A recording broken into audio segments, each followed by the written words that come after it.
नमो भगवते वासुदेवाय। अथ द्वितीयोऽध्याय। नैनं छिन्दन्ति शस्त्राणि नैनं दहति पावकः न चैनं क्लेद्यन्ति आपो न शोषयति मारुतः।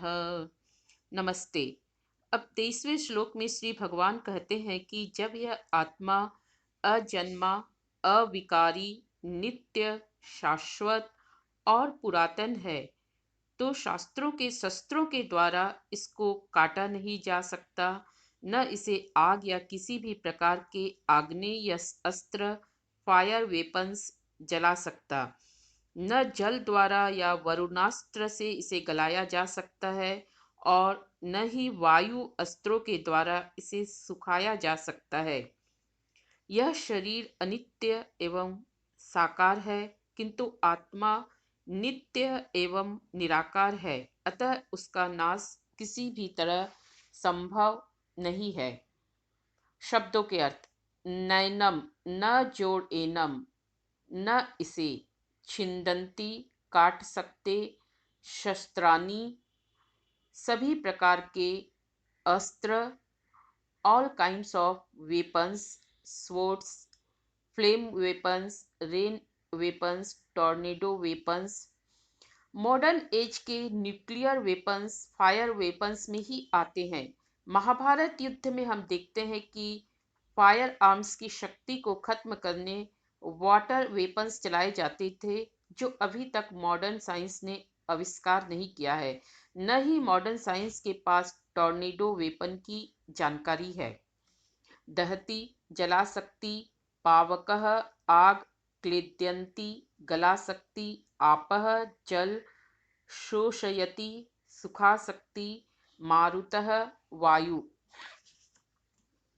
अच्छेद्योऽयम् अदाह्योऽयम् अक्लेद्यो अशोष्य एव च नित्यः सर्वगतः स्थाणु अचलोऽयं सनातनः।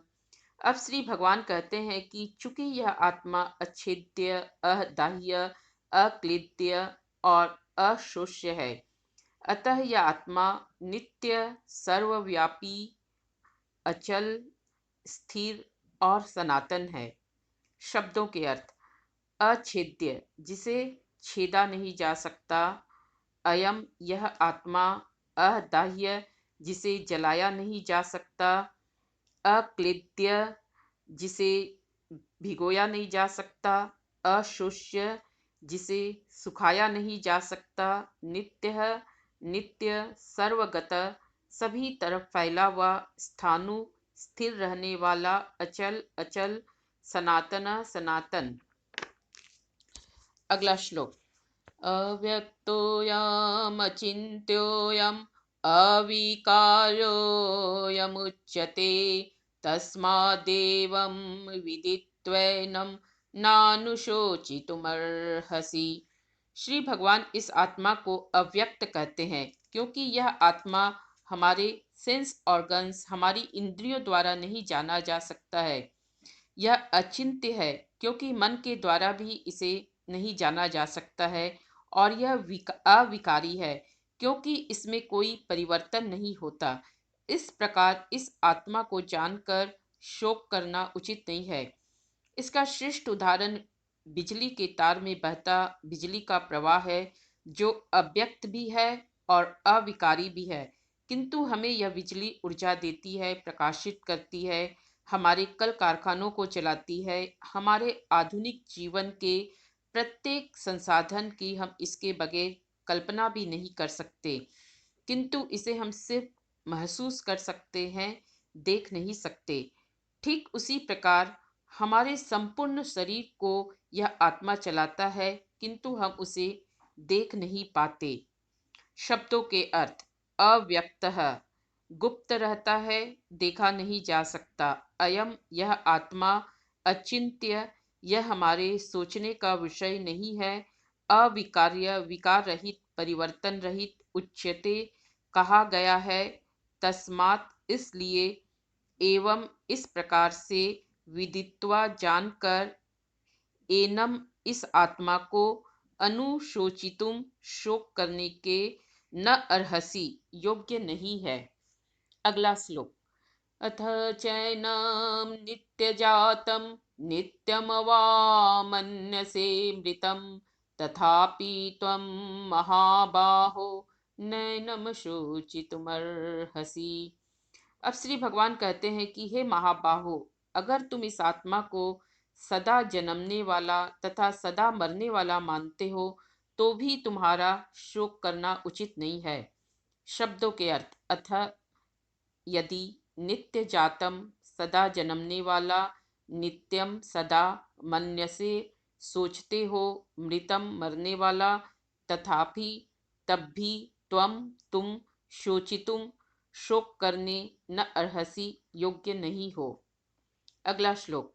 जातस्य हि ध्रुवो मृत्यु ध्रुवं जन्म मृतस्य च तस्मात् अपरिहार्येऽर्थे न त्वम शोचितुम अर्हसि। अब श्लोक संख्या 26 को कंटिन्यू रखते हुए श्री भगवान कहते हैं कि जो जन्मा है उसकी मृत्यु निश्चित है और मरे हुआ का जन्मना निश्चित है, इसलिए जो अवश्य होना है उस विषय की चिंता कर भी हे महाबाहो तुम्हारा शोक करना उचित नहीं है। अब यहाँ एक प्रश्न आ सकता है कि जब श्री भगवान आत्मा को अजन्मा सनातन नित्य कह रहे हैं तो फिर श्लोक 26-27 में वे विपरीत बात कैसे कर रहे हैं।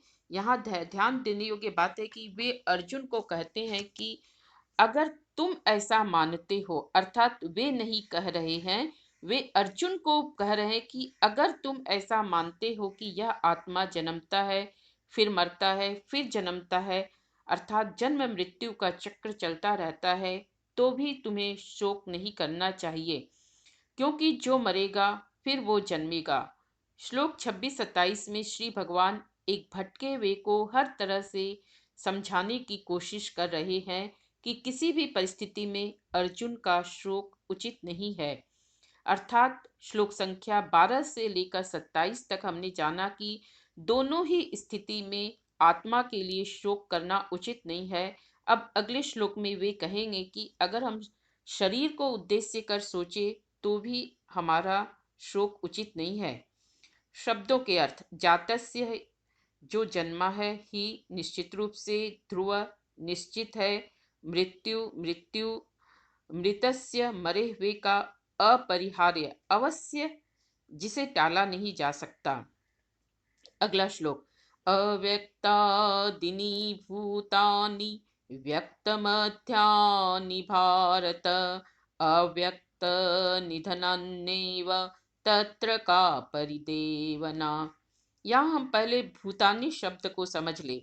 जो भी कुछ सृष्ट हुआ, all that has been created, उसे भूत कहा गया है।